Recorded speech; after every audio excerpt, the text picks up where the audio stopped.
Welcome to the Adventure Brothers podcast. If you're new, welcome. If you've been around, thank you. We're in week 16 of doing this. If you'd like to support the growth of this podcast, you can let your buddies know. Let your friends know. Let people know. Just word of mouth helps out a lot. You could also rate us. Give us a good rating on iTunes, Spotify, wherever you get it. Our sponsors, let's start with Morse Block Deli. Again, I feel obligated to say that they're not an official sponsor, as in we don't get anything for advertising them other than the fact that I want to see them do well. I really appreciate the owner. I really appreciate the business itself. It's where I eat a lot, and they just have really, really good food. They're located in Barrie, Vermont on Main Street. If you end up making the trek out there, like from somewhat far away, let them know that the Adventure Brothers sent you. And yeah, you'll get some good praises. It'll be cool. And we will too. Madera Outdoor is our second sponsor. We are actually ambassadors of them. So if you would like to use our link in the description to head on over to their website, get yourself a hammock for springtime. If you're outside of New England, you know what springtime is like right now. Almost. We're going to be locked in winter for a little bit longer, but we already got our hammock ready for when that snow breaks. And with that, here is the episode.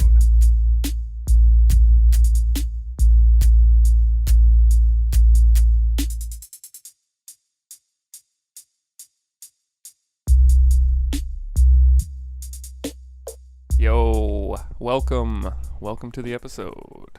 Hope you guys have had a good week. If you are in any state that is outside of New England, happy spring. Yeah. I mean, my buddy was telling me that it was like 60 and sunny in North Carolina. I'm not sure if we did an episode since Freezing Fun.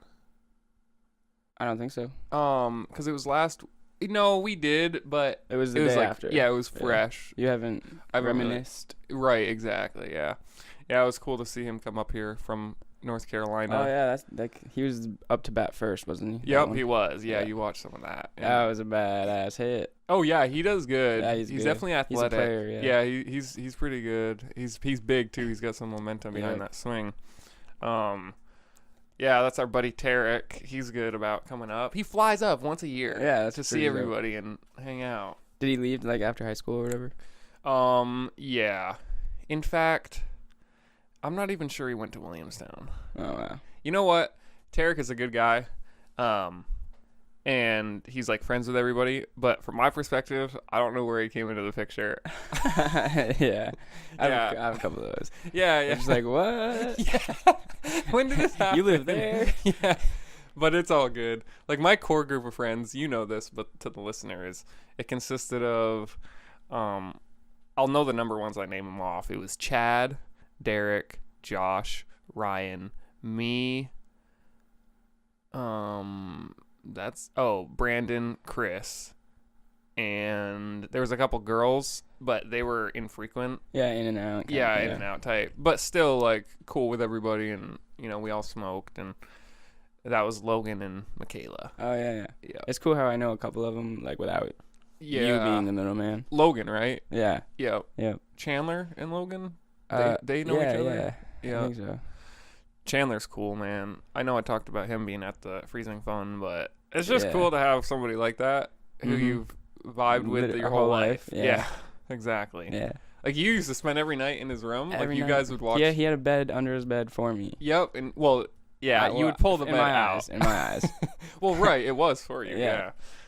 And then they had that big brown pull-out thing. Yeah. I forgot the name of it. It has a name. It's like dude, that thing was gnarly. That thing looked like it looked like it was made out of burlap sack. Like the rough brown texture. It was like a rug with what did they call it? It had a name. There's no way I'm going to remember it, but they also had hassocks. Yeah. Hassock, dude. They had a lot of stuff. Yeah, it was like nice. Cool that house was great. Yeah. It was definitely different from ours. Like, oh yeah, it was actually clean. Remember putting the hole in the wall? Unfortunately, I do remember that. Yeah. I was so distraught. Yeah. I didn't mean to do that. I know, right? And from my perspective as a kid, it was like a catastrophic house like I ruined the house. Yeah. Your whole bag is. Yeah. To the listeners, what I did was, everybody was up. It was upstairs. It's only a 2-story, and then they had an attic, and the hallway was fairly close together. And the kids, like you guys, were all trying to climb up the wall by putting your hands on one side and your feet on the other. Right. And I'm the oldest, so I was like, oh, I'll show you guys how to do it. So I put my back on one wall, put one foot up, and then the other foot up on the other wall, and I was going to, like, push my way up the wall. Yeah. But as soon as I put any pressure, my entire back and butt just pushed into the drywall. Because I was in between 2 studs and made this huge indent. And I was like sitting in the wall basically.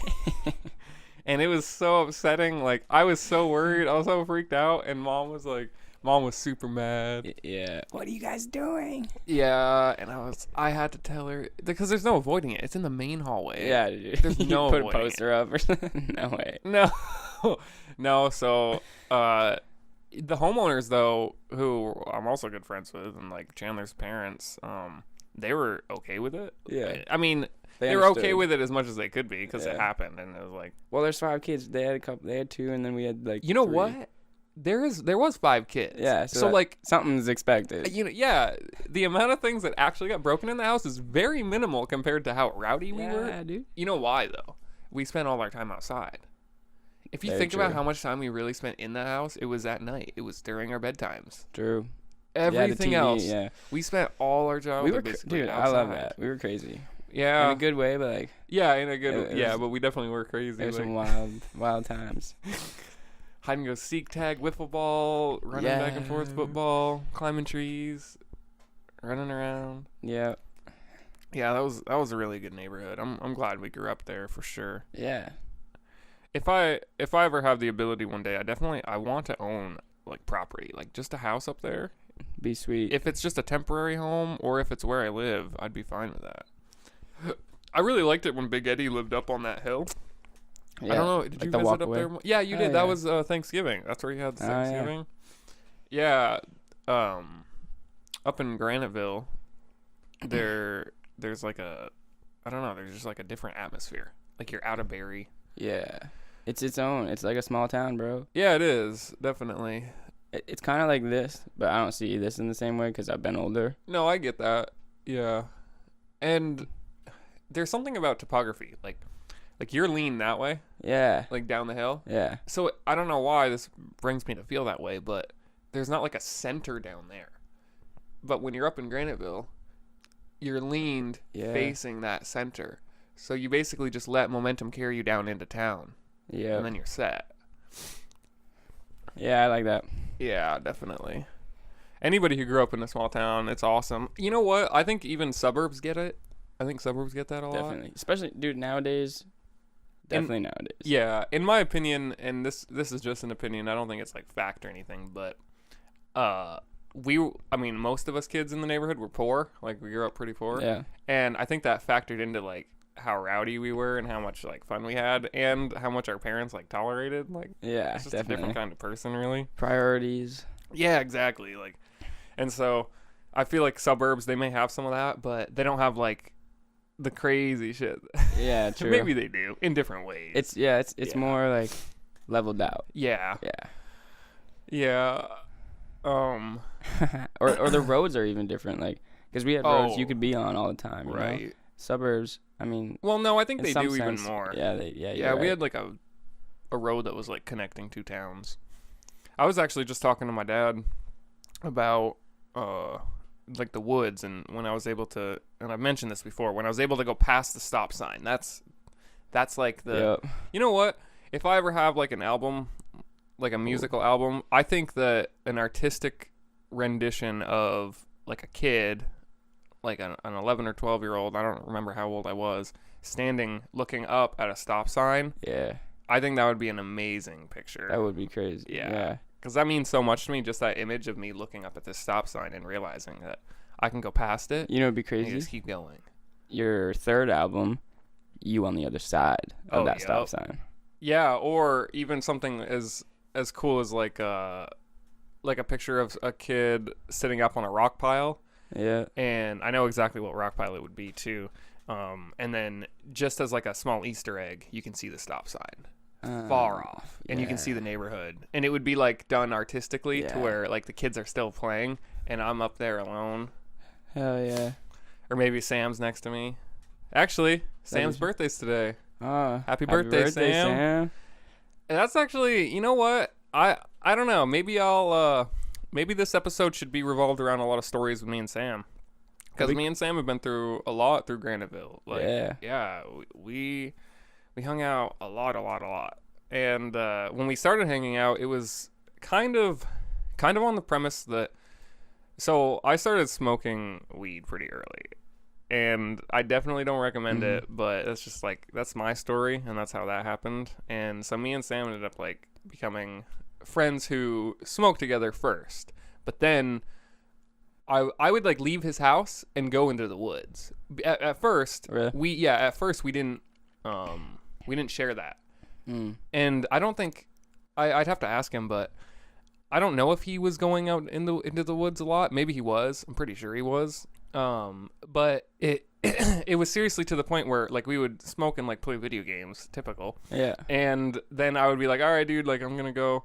And he thought that I was just going home, but I was like going into the woods because I didn't know that he wanted to. Like, right. And then once he found out, he's like, what, dude? He's like let's both go. And we fueled each other in the sense that we're older now. I don't remember how old. It was sub 16, which is like thinking about being. Well, I kind of remember because I was 11 or 12 when that was happening. Because I would go over and you were never there anymore. Yeah, that's true. I was always gone. Yeah.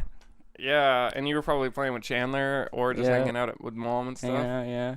And me and Sam, we would play like Army. Like we would we would like get these sticks to look like guns. And then we would get like airsoft guns to look like guns, and we would play like Samurai. And I'm just saying like play Samurai. We didn't actually call it this. This is just a easy way to describe it. Right. We would just straight up duel with sticks, and sometimes it would actually cause injuries.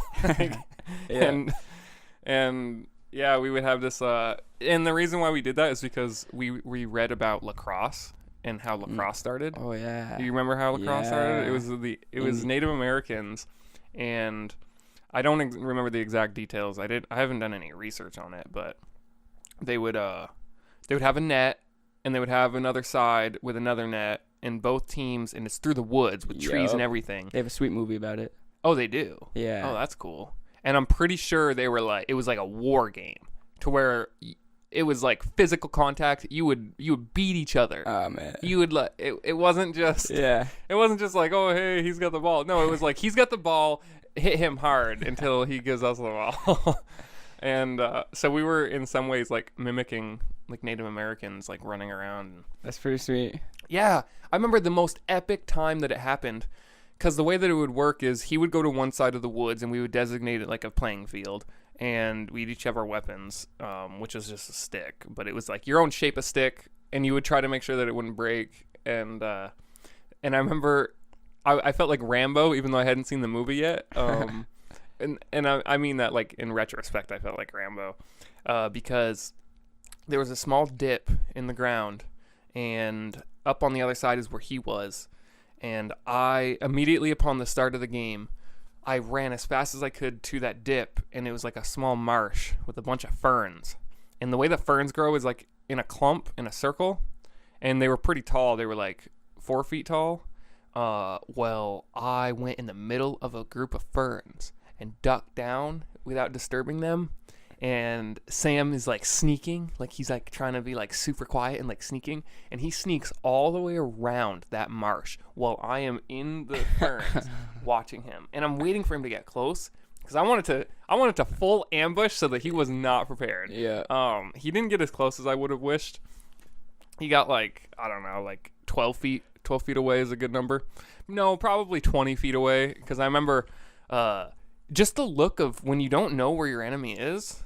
and your eyes are completely wide and your hands on your weapon, and you're just looking left and looking right and looking left and looking right. And then as soon as he looked left, which was away from me, I just, as quiet as I could, stand full up and start sprinting towards him. And by the time that he like turned and looked at me, I was already halfway on him. And it's on. It's like a full stick war at that point, like hitting each other. Yeah, trying to like defend, trying to like back up against the like around a tree so you can use that. Yeah, we were definitely wild in that sense. I remember the one time we scared ourselves was because we would have these fake guns that have like orange tips on them and stuff out in the woods, and they wouldn't actually work. Like some of them did with like airsoft, but we would basically just mimic like military. Yeah. But this one time we were like deep in the woods, and apparently we came across a biking trail, and we see somebody coming across with a bike, and we have these like guns out, and at this point we had attached markers, like thick black markers to the end of them to make them look like silencers. Oh shit. And we knew immediately that they were going to look like real guns to this guy, and they weren't just like hunting rifles where it would have been just normal, but they were like MP5 style guns. Oh yeah. So we duck down off into the side of this ditch and just lie there. But I'm talking a foot to 2 feet away from the trail. And we lie there completely silent, and we're like giving each other like very like primitive hand signals to like get lower, stay quiet. And this guy on the bike, he has no idea that he was that close to us. He didn't see us at all. He drove right by, and we are 2 feet away from his spokes, like down. Yeah. It was intense. And when we were done that day, we kind of talked to ourselves, and we were like, we should just be more careful, and we shouldn't exactly like do it as we've been doing it. Just because that doesn't, I mean, it's totally okay. That's totally cool, right. But it just doesn't look good when you're a biker and you come across guys with guns. Yeah, two kids with guns. Yeah. Those style guns specifically. Is that up by, like, you would walk in behind the playground? Yeah. Yeah. Yeah, and then keep going. I love those woods. Yeah. Yeah, those woods are awesome. I took, like, a group of my friends there at nighttime once. Yeah. Just to walk them. To find that quarry, actually, and we wanted to. The one with red? Yep, with red in it. Yeah, red's a fish that still lives there, even though it doesn't. Like, yeah. They just have red eyes, so we named this one fish Red. Of them, and then our mom and our sister, they just, like, keep saying, like, oh, there's red. Yeah. But you led them up there? Yeah, we went up there once, and we just walked for, like, hours around the trails. That's cool. There's a bunch of trails. Yep. Mm-hmm. Was it, like, a moonlit? Yeah, it was nice. We could see. Yep. Dark. That's so nice when you can actually see at night. Yeah. We walked in at the playground, and we came out behind the two blue houses. Blue houses, yep. Yeah. Yep. Those connect in a nice big loop. Yep. Yeah, I remember some of the drinking times that we had. We would all put on helmets, like. Oh my god, drinking and helmets. Let's go. Yeah, yeah, let's go. That was our mentality. Let's go. But they were like snowmobile helmets with like full visors. Yeah. So we're like clambering around, headbutting each other, headbutting trees. Like, it definitely sounds stupid now, and it was, but. And then we gotta grow up, man. You gotta do that thing. Yeah, definitely. Yeah, it's all in good fun. As long as you're safe at the end of it, and you're like all having a good time. Hell yeah. Yeah. Safety first. That's no joke too either. Like, through all the times that I've been like intoxicated or in like an altered state of mind, there is always a conscious part of me that has my safety in its priority list. Yeah, me too. Like, yeah. I'm still have that I'm in touch with the reality. Yeah. Yeah, no matter how altered that state of mind, there is always something that tells me like when you need to be safe and like how to be safe and know the appropriate things to be safe. Am I too cold? Yeah. You know, like checklist. You got like your own. Yeah, it's kind of like there's a little part of you that's sober. Yep, exactly. That's a good way to put it. I remember Brandon telling me that one time. Really? He was when he was like really, really drunk and everybody could tell. But he was saying, he's like, there's still a part of me that knows that I'm really drunk. And that part of me that knows I'm really drunk is not drunk. Like, it's sober. Right. It is like that. Yeah, I bet, because think about it. You take, like, medicine, and it affects that part that it's supposed to. Right. You're drinking, and it's only affecting that part that it's supposed to. Right. Yeah, and I mean, it's been a long time since I've actively drank and like wanted to drink. Same. And I think it's a fun activity every once in a while. In fact, I told you about the dream that I had last night. Yeah. Where I was you at got this, drunk in your sleep. Yeah, I got I got drunk in my sleep. My dream self, my dream body was actually intoxicated. And I tried to go up to the bar when they were like closing everything down, and I tried to order one more. And the person tells me this weird thing that was, he's like, "Oh, I'm sorry, we can't mix it," because I ordered a beer. I don't, in real life, I would never order a beer. It's just not my thing. Yeah. I like ciders mainly, really, and hard liquor with like a mixer. But we're the same in that way. It's yeah, beer is not good. In my No. opinion. Even ciders gets too much. But if I'm just to have one drink or two drinks, cider's perfect. But yeah, I tell the dude, I was like, "Hey, can I get a beer?" And he's like, "Oh no, I'm sorry, we can't mix them." And I'm like, in the dream, even I was like, "Oh, what?" He's like, "No, you already had ciders." He's like, "We can't mix it. We can't give you beer or hard liquor. We have to give you cider or wine." And immediately in the dream, it made sense. I was like, "Oh yeah, okay. Yeah, I'll just take a lemon cider, like in my dream." And so he brings me this like yellow can of cider, and that was that. Dreams are weird because I think that is a point. You know how we just said that there's the sober self. Yeah. And it's aware that you are like a human. It's aware that you're in this world. And it's aware of things like where you live, how to get home. It's aware of these like paths that you take. Well, this is so bizarre to me because in that dream last night, okay, physically, if you were to look at my body as I'm sleeping, it hasn't changed. Like if you just to look at it and observe it. Well, in that dream, I lived somewhere else, but I knew the route back. I had all the same friends that I have in like real life, and they knew where I lived in the dream. What? But that where I lived in the dream, not connected in the slightest to reality. My self, that part of me that would like stay sober through like altered states of mind, that doesn't exist in that dream or in most dreams. That like lucid part of you, your like self, let's just call it yourself, accepts realities in your dreams that are not real. It accepts them. Like naturally. Yes, like the feeling that you get. Like for instance, in that dream last night, I lived on a long, windy dirt road.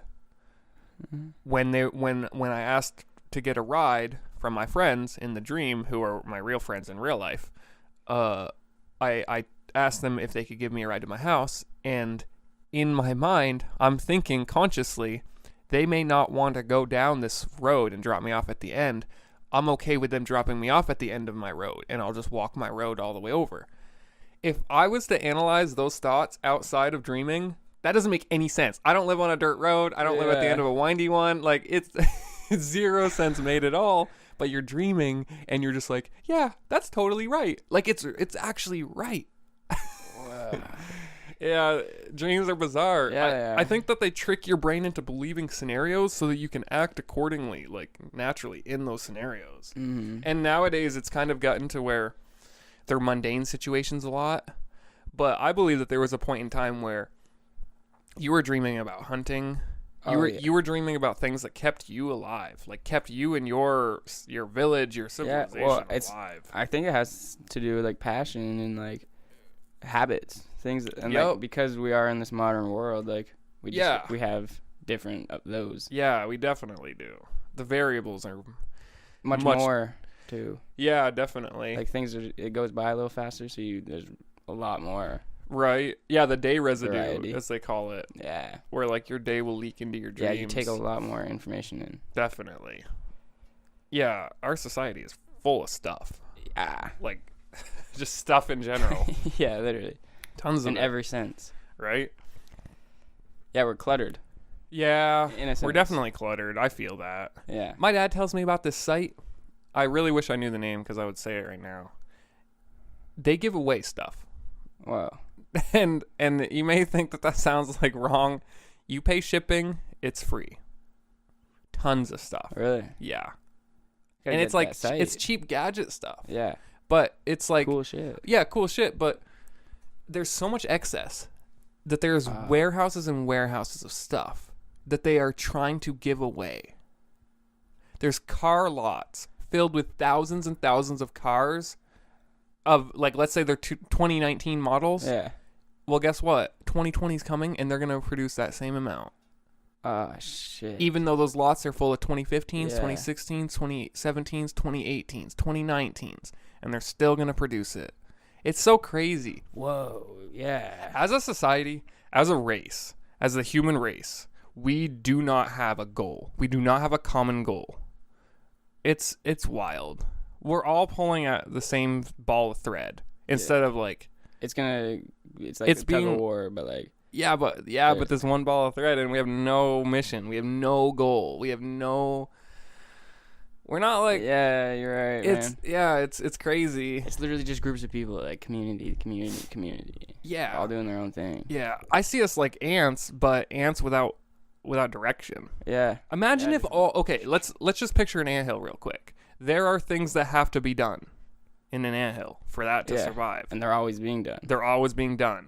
They're allocating people to do things. And I don't know how they're doing it. I'm not whatever they call it. Ant whisperer. Yeah. I'm not an ant whisperer. What if that's the technical term? Like there's like herbologist, herpetologist, and then you get to like the expert on ants and it's like ant whisperer. That'd be hilarious. You've seen that movie Ant Bully, haven't you? Yeah. That movie's good. Yeah, it is. Where he gets shrunk down. Yeah. And he actually like has to after he bullies them. Yep. Yeah. After he's there's a lot of messages, and I want to go rewatch all the movies that we grew up watching. It's a good idea. Yeah. A lot of them will hold up. I bet. The ones that you thought were good. Mm-hmm. Yeah. Like Emperor's New Groove. Yeah. That movie's hilarious. I really like that movie. Yeah. Not Beauty and the Beast. I always say that. Sleeping Beauty is a good one. Sleeping Beauty, yeah. I like that because it's it's like the time of castles, and there's like Maleficent is the giant dragon. Really? Yeah. And yeah, see, that's why I gotta rewatch it, because all I think of is the deer that she sings to. She sings to a deer? Oh, that's a different one. That's Snow White. Yeah. I think so. Yeah. Yeah, see, I'm You know what? I'm out of the loop. You know what you should watch? This is totally not our childhood movies, but you should watch Pulp Fiction if you haven't seen it. You have? Yeah, on Netflix. Yeah, that movie is amazing. It is, definitely. It's like it's hard to watch at times at like certain scenes, but yeah, it's definitely a classic. Mm-hmm. You know what else movie? You know what other movie you should watch if it's still on? Jackie Brown. Never heard of it. Dude, it's Quentin Tarantino. It was made before Kill Bill, before Pulp Fiction, and it just follows this one woman, and I'm telling you what, dude, that movie gives me so many chills. Yeah. There is some hard, like, the way that Quentin Tarantino has said what his movies are about is not about, but how he wants you to feel is like a roller coaster of emotion. He wants you to be like the happiest at some parts, and then shocked, like physically in the pit of your stomach, shocked, and then wrap it up, and you feel like nostalgic, you feel like anticipation, you feel thrill, you feel sadness, and it's amazing that you can do that like through a creative. Yep, exactly. That's where I draw so much inspiration from people like that, directors like that. One of my favorite things to watch is I think it's a YouTube channel. I think that's where it started, but it's called Script to Screen, and they show you. Oh yeah. It's the scene above, and then in a smaller box below, it's a scrolling version of the script of that scene, and they go and they show you through how the writer actually wrote it, how the director wrote it, and then how it's being seen on film, and it's as like somebody from a filmmaking background, that is so powerful. That makes you really, really, really see the vision in the director's mind as it's on paper. Fight Club. Have you seen Fight Club? Yeah. That movie is wild. Oh yeah. That movie is so wild. I just watched it's been a while since I've seen the full thing, which I really need to go back and watch it. I actually have the movie at my house. But the script to screen scene that I was watching is, now mind you, this is spoiler alert even for you if you haven't seen it fully, but It's an old movie. The two main characters, Brad Pitt, and I forgot the other guy's real name, but those two characters are the same person. Really? Brad Pitt doesn't exist in the movie. Shit, you're right. Brad Pitt doesn't exist at all. Brad Pitt is a split version of that guy's personality. So when you think about that, and then you watch it, the things that Brad Pitt is doing is actually being done by the other guy. Ooh. And he's being and that other guy's basically like the good part of his conscience. Yeah. I may be wrong on this, but this is totally like that's what I'm thinking. That's what I thought it was as of right now. So the script to screen scene was they don't break into a convenience store. This convenience store is open, it's about to close. Brad Pitt takes out a gun, shows the other character. He's like, all right, it's go time. Brad Pitt goes in first. They come out the back with the cashier with the gun to his head, and the cashier's like completely irate and like obviously, and the Brad Pitt character he's like, you're going to die. Like he just tells him that. He's like, you're going to die. He's like, I'm going to kill you. And he says, take out your wallet. The guy takes out his wallet. He hands him it, and he says, oh, you went to college. He's like, what did you go for? And he's like, and the guy's like freaking out, obviously, and he's like crying because he has a gun to his head. Yeah. And he's like, I went for stuff. And he's like, no, what did you go for? And he like cocks the gun back. And he tells him, he's like, I was going to be a veterinarian. And to sum it all up, he basically, and it's really, really cool to see the script being written and how like the scene intensifies, and there's like long pauses, and the other main character is like not wanting this to happen, and the Brad Pitt character, he says, all right, he says, I think he gives him a month. He says, you're gonna get up and you're gonna go, and you are going to do everything in your power to become a veterinarian. He says, I'm keeping your ID. He says, I know where you live. I will be checking up on you in this next month. He says, if I do not see you making active steps towards becoming a veterinarian, I will kill you. And he says, all right, now get up and go. And just lets the guy leave, and then gives the gun back to the other main character. Right at the end of the scene, the other main character opens the gun. No bullets in the gun. Shit. Yep. And then there's a small monologue between Brad Pitt and the character, and he says, the main character, the other guy, he's like, that was fucked up. Obviously it is. But the Brad Pitt character, he says, you really think so? He's like, tomorrow, that man is going to have the best day of his life. He says, the food that he eats in the morning is going to be the best food he's ever tasted in his entire life. And he's like, in a month's time, he will be on the road to becoming a veterinarian. So it's like this super weird, super crazy, but all through a director's mind. Yeah. That director had this idea. Whoa. Yes. Okay. Yes. Wrote it down, and then gave that script, like pitched that script to somebody. They felt that same thing, because when you're reviewing a script, you have the mindset to read it and look at it through your mind's eye as a movie. Mm-hmm. And so when you're reading that, you feel it. You feel the chills just like you were watching it, just by reading a script. Yeah. I did some script writing in the class. Yup. Yeah, it's cool. It has a layout. Yeah. And it looks old school. Yeah, you got like characters. Exterior day. Yeah. Mid shot. Yeah. Transition scene. Yes, yeah. Yeah. Wedding night. Bright lights, like yeah. Literally. That's awesome. Yeah. It makes me it like drives me, even though currently I need to do stuff like that. Cuz I think too much of what holds me back is it's just not feeling like it's going to happen.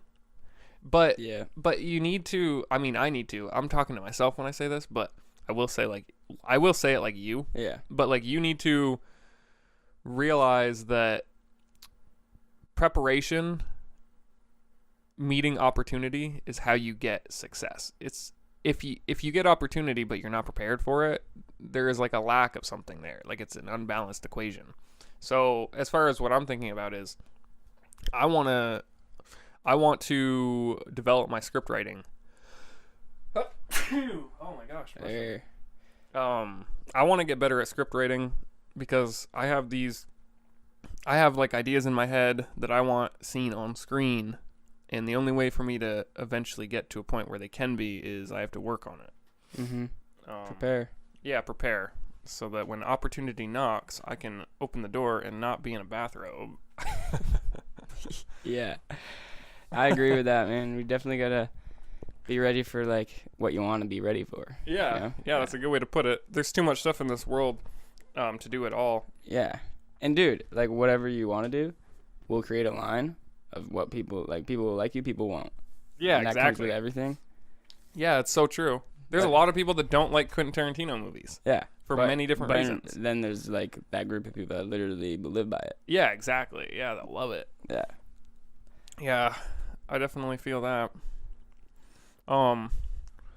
When's the last time you went bowling? Bowling? Yeah. A long time ago, probably. Probably with, real? like, Dustin and Maria. Oh, yeah. Yeah. Yeah, it's been a while since I've been. I'm actually, like, oddly good. I'm not, like, bragging. But, like, literally, my only memories are me doing, like, between the legs, getting strikes. Nice. Like, doing crazy That's stuff. cool. Yeah, like, being wild about it, but. That's nice. Yeah, I don't know how I'm going to do today. Really? Yeah. Oh, yeah, you're going after. Yep. It's been a little bit since I've gone, too. I really like Kay's Corner. Yeah. I'm kind of broke right now. But. I know. I definitely want some fries from there. They have such good fries. Yep. And they bring them right to your seat. That's nice. PJ's working there. Oh, he is. Yeah, he's like the head chef. I gotta talk to him I think if he's I doing see him pretty- today. Yeah. He's got a kid now. He's doing so good. That's cool. For whatever. That's good to hear. Yeah. Yeah, PJ's a good dude. Hell yeah. I've liked him since I met him. Yeah, definitely. Yeah, he's always been cool. Yeah, I actually grew up with his, I think, cousin or brother. Oh, you did? Noah. Yeah. That's cool. I didn't actually realize he had family. Well, I mean, like, I know what you mean. Yeah, because like I've seen him for Yeah. years. We only saw him as like the homie, like. Yeah, exactly. Yeah. Yeah. He was cool. He's good to work with. He knew what he was doing. Yeah.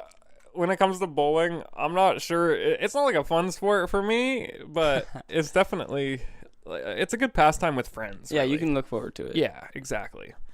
Honestly, it's the when you're not. It's the watching your friend bowl while you're sitting on the side. Yeah, that's fun. That's the fun part. Yeah. Yeah. Like, high-fiving them every time. Right. Right. Yeah. You get that nervous energy when you go up. Mm-hmm. Because not only is everybody from you from your team watching, but everybody along the line is watching you. Yeah. Yeah. I saw this video and it was like white people be like, and then and it was a compilation of just disrespectful white people bowling. Yeah. Where they're like chucking the bowling balls down the lane and like one person like hit the LCD screen above the bowling. My God. What the Yeah, it was.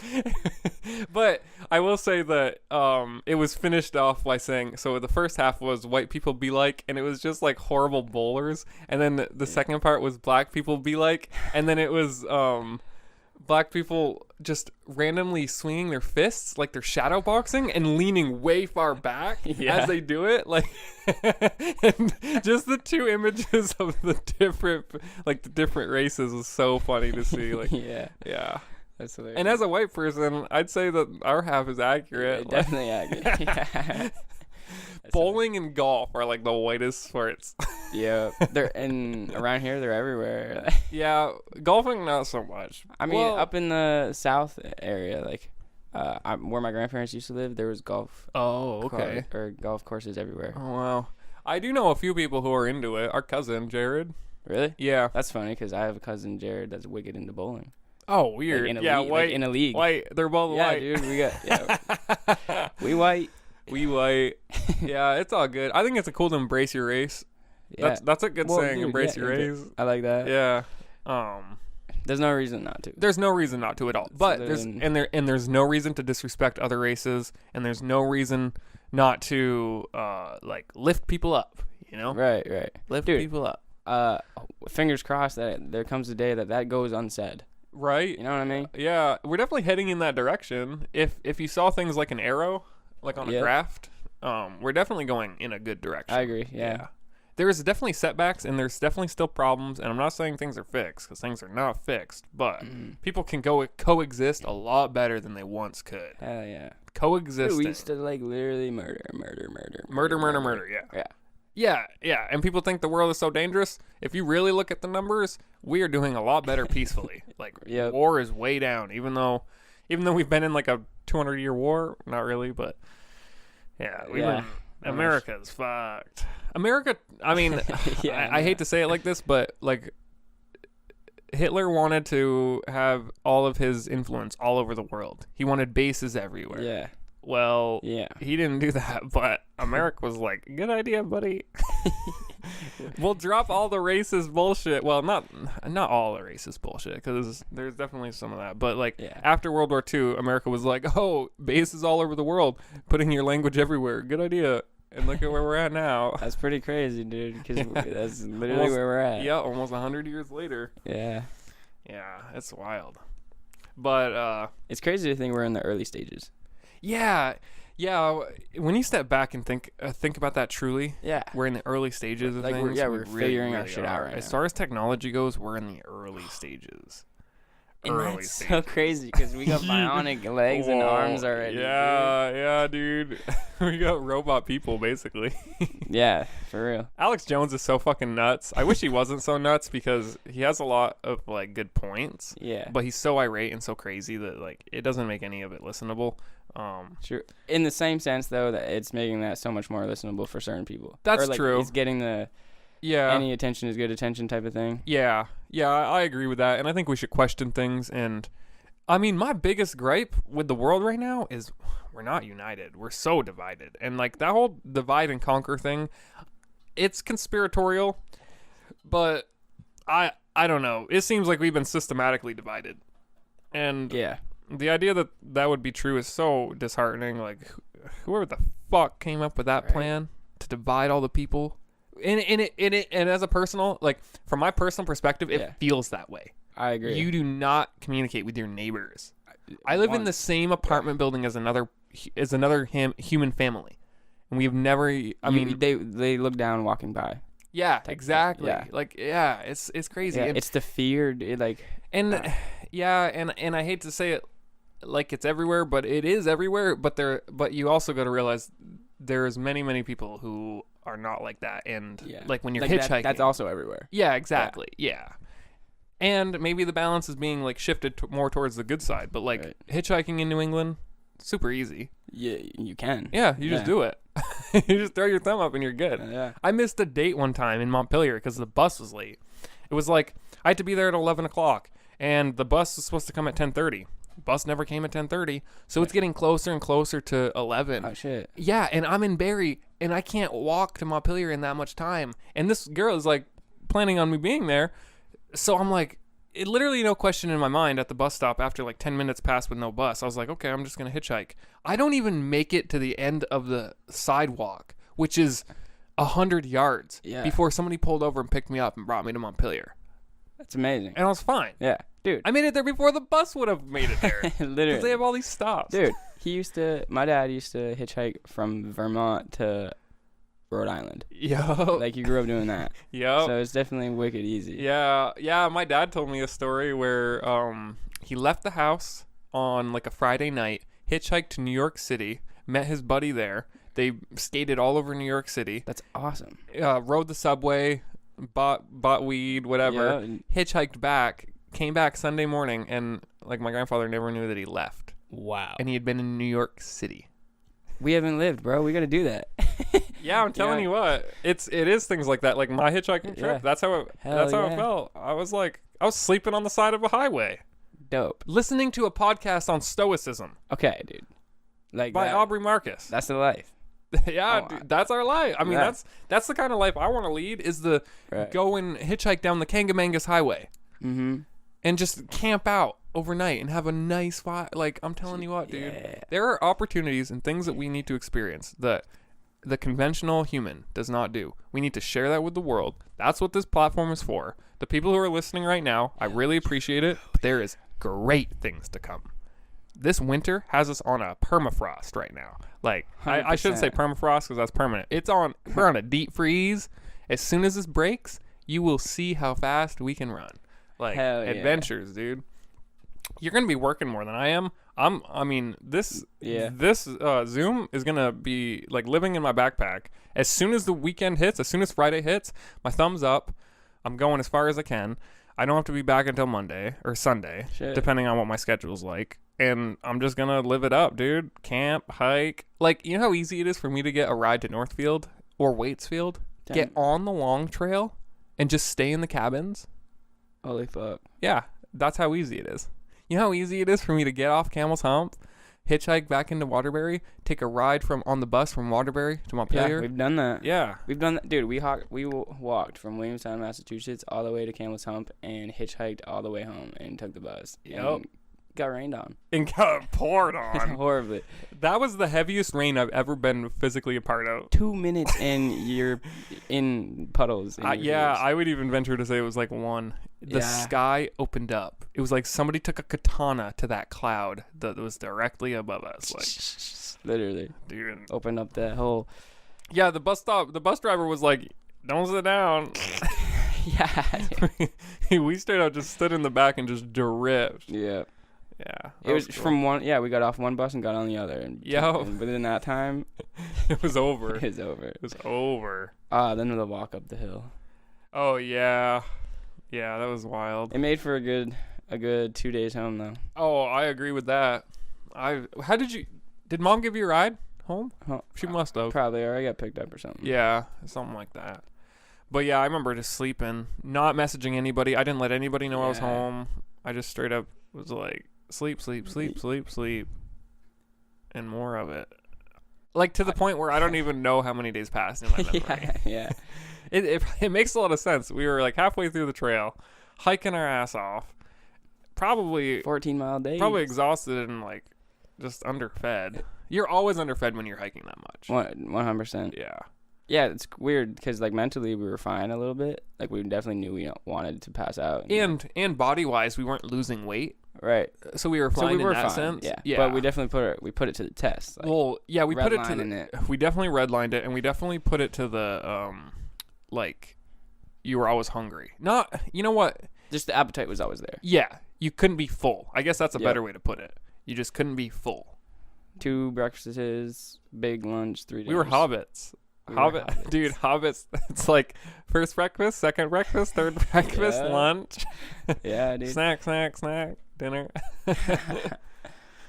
I think this is going to lead us into the... Okay, so this segment of the podcast is... We're going to bring it up maybe like once a month. But music is a big part of our life. We like listening to it. We want to make music. You have all the setup to... Yeah. And you've been making some good stuff. Yeah, I make music. Yeah. On a weekly basis. Beats, instrumentals. Yep. And eventually with audio and lyrics. Or not audio, but lyrics and stuff. So I think we talked about this, and we think it's a good idea to share what we're listening to right now. Mind you, it's not a complete list. Some of this is older. Some of this is new. But if you want to get your... phone ready just so that you can, because I don't know what you're listening to right now. I don't know what's like at the top of your mind of what's good right now, but for me, my playlist has Trippy featuring J. Cole by Anderson .Paak, which is a really good song. Skywalker featuring Travis Scott. That's an older song, but I love the way that song sounds. Young, Dumb, and Broke by Khalid. I don't know. That song is just nostalgic at the moment for me. Yeah, I like it too. Yeah, it's a feel-good song. I listened to What's Goody featuring Cakes Da Killa. Hey, what's goody? I'm the hottest round my city. Yeah. I don't know. That song, I like it because the message through it is like, get to work. Yeah, Fucking work your ass off, dude. Hell yeah. I got Mad City instrumental. Hey, me too. Yeah. Mad City by if you just look up Mad City, MAAD City instrumental version, that's the song. Mad City itself is actually a really good song as well. Really? I don't personally listen to it very much anymore because I've overplayed it, but I also listen to the song by Chance the Rapper, The Man Who Has Everything. You showed me that. I love it. I love that song. Yeah. It's almost getting to the overplayed part because it's a slower song. I think it gets there quicker. Yeah. But that song is really good. Yeah. When you don't listen to it though, and then you do, like, in a year. Yep. So good. Yeah, it'll be so good. And then finally, what everybody's listening to nowadays, right now, is Middle Child by J. Cole. Yeah. Such a good song. He did such a good job. You tell me that he's got an album coming out. Uh-huh. You think this will be on it? It might be because they definitely dropped like the single or whatever. Yep, before. I think more than likely it'll be on it, especially because it did really well. Yeah, well, the album's gonna be. He has a label company, Dreamville. Oh, okay. And it's got like Boss, JID, a bunch of people from his. Yeah, his friends, independent rappers, just a bunch of artists, and they had videos of them in the studio making the album. Yep. 15 guys in the studio, like J. Cole, just up there making dope beats. Just top level artists. It's gonna be that's nice. It's gonna be crazy. I'm excited for that. And they're all like pushing for their wave, like they have their own wave, kinda, you know. Mm-hmm. And they like it's gonna be sweet. That. Yeah, they're good. I like specifically Middle Child right now because it talks about like drinking, smoking, and maybe like some mushrooms or whatever. Yeah. But it also talks about like, I don't do pills. Like, I don't do coke. Yeah. I don't do lean. That shit's not for like. Dude, they talk about how like it keeps them going. It doesn't like they're not doing it to like sit in a chair and they're doing it to like boom. Listen to that beat and like ride a different consciousness stream. Yeah, like, for real. Yeah, like jump in a different river. Right, basically what it is. Swim in different waters. Yeah, swim in different waters. And I just like the message. It's a good song, and it's really catchy. Hell yeah. He used like the perfect Middle Child. He used like the perfect amount of auto-tune. Right. Yes, certain areas too. Yeah, exactly. They definitely know what they're doing. And I just poured something in my cup. Yeah. I just want something I can feel. Hell yeah. Yeah, that's a good one. I like this segment though too, so that when we come back and listen to it, songs that we forgot we used to listen to, we can run. Yeah. What else? Because I know so we share a Spotify, and so we both make our own playlist. I noticed that you have a playlist recently called "Fuck the Police." Did you put that out there? Yeah, last night when or not, I don't even know. I was behind a couple cops. And I was sending a video to my friends, and I played "Fuck the Police" the whole time, and it was hilarious. That's hilarious. Just to be clear, we support and we respect them. Yeah, we respect good cops. We definitely know that there's bad cops out there, and I don't respect those people. But I think the law enforcement is a good idea, and it's definitely needed. Yeah, it's needed. It just needs to be handled better. And there's too much of an us versus them mentality that is just. I mean, the way I see it, dude, we're all humans. Like, yeah, we're all in this together. Like, I go to my job and I might mess up a recipe, right? Yeah, he goes to his job and he might accidentally shoot somebody. Right. Yeah. So the eyes are on him, or yeah. And it's not like it happens that easy, but fuck, dude, right. The way that it's crazy. Though. It's so crazy, dude. 9 cops shot 1 kid with an airsoft weapon. Yeah. That's wild. That's the type of stuff. I'm not in their shoes. I don't understand. Right. But that's uncalled for completely. Yeah. Like, it's so crazy. So crazy. And, I mean, just being in Vermont, we don't deal with it as much as, like cities do, but we're also aware of what's happening in those cities. And we're all on this rock together. Yeah. Floating. Literally. Spinning. Hurling. We're going so fast right now. So fast. This podcast is being recorded at like 130,000 miles per hour. I don't know the exact numbers. Don't quote me on that. Yeah. I think the speed of light is like 186,000 miles per second. That's insane. We move fast. I believe so. Don't we have something that moves faster than that? I don't believe we do. I think. No, neither. I think the speed of light. I think even to the fact where the way that the speed of light is written, I may be wrong on this, but I do remember hearing something about it.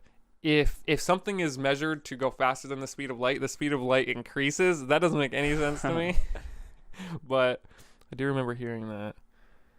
Oh shit! I think it's way faster than what I just said. 299. Wait a second. I don't know how to read that number. What is the exact speed of light? I don't know kilometer. Oh, here we go. No, I was exactly right. 186,282 miles per second. Wow. If that had any mass, we would all be dead. Yeah. Imagine the sun. You're so right. Yeah, it takes. I think it's 8 seconds or minutes. No. No, yeah, we're definitely. It's 8 seconds away from the sun. Yeah. So as soon as a light particle leaves the sun, it takes 8 seconds to get to Earth. Yeah. That is so quick. 8 seconds. Dude. We could actually do the math on how far. I'm not going to, but 186,000 times 8. Oh yeah. And that's how far away we are from the sun. Wow. And then look at we've only made it to the moon. Yeah. Well, yeah, humans. So like it's really depending on how you want to put it, because we've been to Mars, we did the Voyager. Right. Yeah. The Voyager's gone. Yeah. You know, I don't know about it. Voyager is okay, they had Voyager 1 and Voyager 2. There were 2 spacecraft that they were going to send out into the depths of space with no location to get to. But a couple people, right? No. Just a machine. Guess what it has on the machine? It has a golden record. Like a physical vinyl record. No way. With the sounds of humanity on it. Love it. Yeah, dude. Yeah. And it's in the public domain or YouTube. You could actually look up what's on that album. And it's like people laughing, people crying, whoa, dude. like people like celebrating a bunch of different languages and stuff. And I believe and there's a golden there's a golden vinyl record or whatever, and then there's a golden tablet that has like the anatomy of humans and how to get to Earth. A map, dude. Yeah. and instructions on how to play the record. We're dope for doing that. That's pretty sweet. Yeah, dude. Honestly, that is dope. Yeah. And it took the furthest picture of Earth. Like the furthest away picture of Earth. Bro, it's like a tiny... it looks like a star. How did we get it? It was still sending back signals until it reached a certain point, and now we've lost contact for years. They sent it out in like the 60s or 70s or something. Oh my god. And it's just gone, dude. It's the furthest away that any like piece of us is. Mm-hmm. And we don't have any contact with it. Insane. I wonder how far our internet access goes. Because like we're sending stuff from that far. Well, that was radio. Well, yeah, I know, but like radio waves. In the same sense though. Like, right. What if something's in touch with us, but we don't know they're like receiving our stuff? It's totally possible. Yeah. All our stuff is getting... we could be talking to them. All our radio waves are receivable if you had something to pick them up. Like it from a distance. If you were like focused in on it, you could actually hear like WBH 365. Welcome to the news. Like like there's something out in space like scrolling through the like dial, dialing, like messing with the dial. They hear Lady Gaga real quick. Oh my god, yeah. Rah rah ooh la la. The aliens like, what is this? Yeah. Or what if they end up like getting influenced by like American culture? They get like a rhythm going. Yeah. Oh, that's a funny image to see, like to imagine grays, like the gray looking aliens. Yeah. Rah rah. Dude, okay. My playlist. Yeah, right. Let's get back to that. I mean, mine's pretty similar with yours. You got a lot of the same. What do you have of the same? I had that instrumental, the Mad City, the What's Goody. Oh yeah, I like What's Goody. Trippy by Anderson .Paak. Yeah, that's actually one of my favorites right now. Oh, cool. I'm on like a J. Cole thing. J. Cole, yeah, he's good in that. Anderson .Paak's really good. Anderson .Paak, oh my god, he's been around forever too. Has he? I didn't know that. Yeah. I didn't know that. Dude, he has songs with Dre back in the day. Dre or Drake? Dr. Dre. Oh, okay. Back in the day. Wow, yeah. I didn't realize that. It's sweet. That's cool. But his song 6 Summers right now. Six Summers. Okay. The message is crazy. I'll listen to that. I want you to listen to it, definitely. That and Savior's Road by Anderson .Paak. I'll check both of those out. Those are dope. But who are they? The What's Goody guy. Killer Mike? Yeah, no. Run the Jewels is Killer Mike. Yeah, Run the Jewels. Yeah, I got Run the Jewels album, Run the Jewels 3. That's like a separate playlist, but I am listening to that right now too. Yeah, Run the Jewels, dude. Panther Like a Panther. Is that a song? That by him, yeah. By Killer Mike? Well, it's Run the Jewels, yeah. Oh, okay. Sweet. Panther? Panther Like a Panther. Is that on Super Run good. the Jewels 3? I think so, yeah. Yeah, because I just have his album in my playlist. It is. Okay. Because I don't really know the names of the songs too much because I end up... shuffling. No, I don't shuffle. I just play from the top. Oh, yeah. And then let it play through. That's cool. That's good to hear. Actually, once we're done this podcast, I'll add those songs to my playlist so that I can check them out. Definitely. I think is there any closing statements? Anything you want to say? Nope. I did want to conclude something, but I forgot. Well, we were talking about the music. I'm not sure what. Like in the beginning of the podcast. We were talking about Sam and Sam's birthday. Shoot, I don't know. I'm lost. I lost it. All right. It's all good. Happy birthday, Sam, if you're still listening to this. Yeah, happy birthday. And for all the other listeners, we will catch you next week. Have a good one. Peace out. Peace.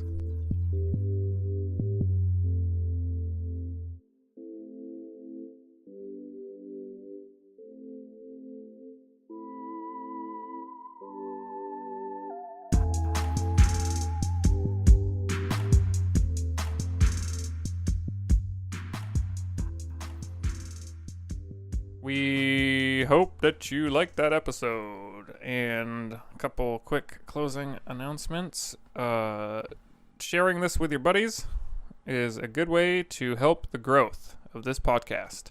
Also, dropping a comment on our iTunes or a rating on our iTunes, on Spotify, anything you can.